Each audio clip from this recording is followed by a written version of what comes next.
My background is 14 years within the IT industry. I've worked with 6 Fortune 500 organizations, 7 of the top 50 largest privately held companies in the world, all help establish strategies around the life cycle of their IT infrastructure. And that pertains a lot to the retrieval of IT assets, whether it's recovery of major data center systems or company-owned assets that are being deployed to remote employees, laptops, desktops, company-owned phones, documents, etc. And so two of the most common things that we get asked most recently, both by clients and then employees of those clients, are, hey, what are my rights if my final paycheck is being withheld for not returning that company asset to my former company? And then on the flip side of that is the employer's side of things, where the employers are looking for, hey, what is my ability for legally withholding payment for unreturned company assets? So you have both of those, but both sides of the fence there. Much of this is just going to come down to what your state's labor laws are. But secondarily, and what's really important for any business, regardless of where you're located, what state you're located in within the United States, is having some signed documentation during the term of employment. And so two great examples of this are California and Kansas. So within California, they don't allow any leeway or any extent of wage deductions for unreturned company property, whether it's IT related, document related, etc. On the flip side of things, you have Kansas, where as long as there's some written notice to the employee that they need to return, they are permitted an allowance for deducting wages from that company, from that employee's final paycheck.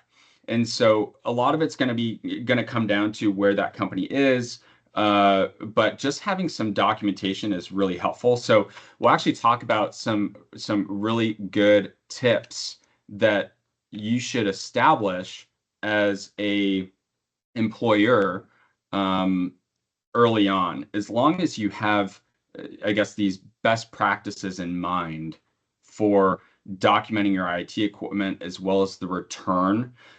There are a lot of benefits to it, and you're going to increase your chances of getting a return or acquiring back your assets of the company. So we'll run through, there are really 4 main things that you should consider as an employer. The first is use an equipment agreement form with every employee.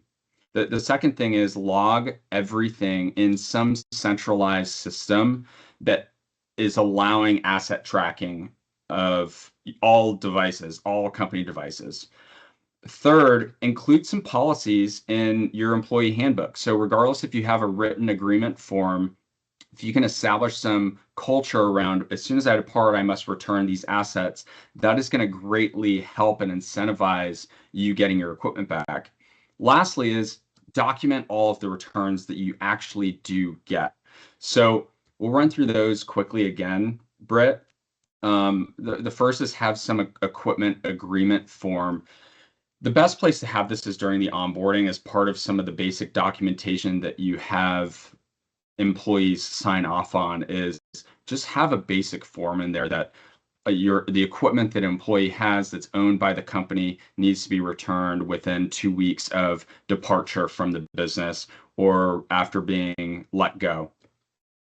Locking everything into a centralized system is paramount to any legal recourse. So if you do have the ability to actually reclaim equipment or withhold pay, for instance, having an asset system that can track the assets that have been deployed out, and you know that, hey, this employee received our equipment this date, it was shipped out to their remote office or was shipped out to their home, it makes it much easier for you to then legally reclaim that asset, knowing that, hey, we always document everything that goes in and out of our business. We have to for audit purposes, so we know that this employee has it. Include policies within an employee handbook. just establishing that basic cultural framework within your business that, hey, if I leave, I have to give my assets back. It makes it, again, just more culturally appropriate, but also just in the mindset of an employee when they leave, they're like, ah, shoot, all right, I got to make sure I get the equipment back to them. Lastly is documenting the return, and I can't say this enough. Documentation is king when it comes to any legal recourse that you do have.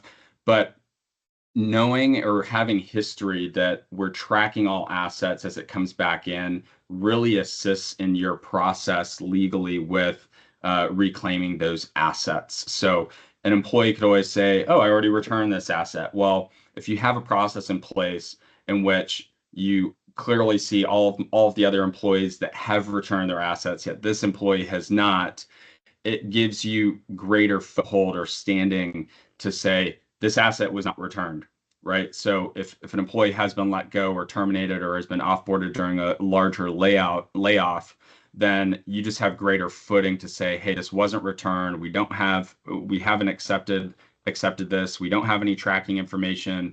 We need to make sure we get this asset back.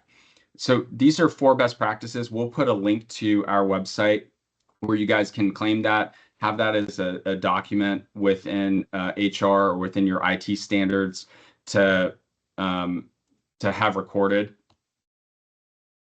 The last thing that we'll talk about today is maybe you're a smaller company, you haven't really established a company handbook yet. You haven't built up that culture of just knowing that, hey, I need to return these assets.